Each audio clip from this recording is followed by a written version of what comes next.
বিমান বন্দ্যোপাধ্যায়কে আক্রমণ করে বা তার বিধানসভায় গিয়ে তার বিরুদ্ধে জনমত তৈরি করার উদ্দেশ্য নিয়ে যেটা গেছিল সেটা সম্পূর্ণ সুপার ফ্লপ হয়েছে।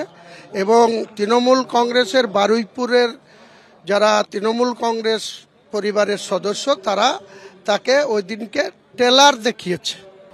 আমি মনে করি বারুইপুরের তৃণমূল কংগ্রেসের নেতৃবর্গকে আমার অত্যন্ত ধন্যবাদ জানাই, অভিনন্দন জানাই যে শুভেন্দুর মতো এই ধরনের একটা আস্ফলন করা ব্যক্তি যে ৩৫টা গাড়ির কনভয় নিয়ে প্রায় ৪০ জন বিধায়ককে সঙ্গে নিয়ে তিনি বারুইপুরে ঢুকেছিলেন, তাকে যে ট্রেলার দেখিয়েছে, মানে এটা ট্রেলার আগামী মুর্শিদাবাদে যখন ঢুকবে সেদিন মূল ওকে নাটক যে মঞ্চস্থ হওয়ার সেটা সেদিনকেও জবাব পাবে।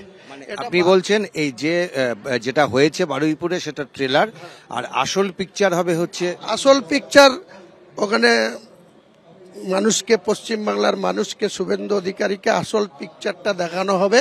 উনি 13ই এপ্রিল যাব বলেছেন, ডেট যেন উনি নির্ধারণ করেন, তিনি যেন যান, তিনি যেন ভয়ে বাতিল না করেন প্রোগ্রাম, সেটাই বলবো। তারপরে গেলে উনি মুর্শিদাবাদ থেকে আসল নাটক ওনার বিরুদ্ধে মঞ্চস্থ করা হবে।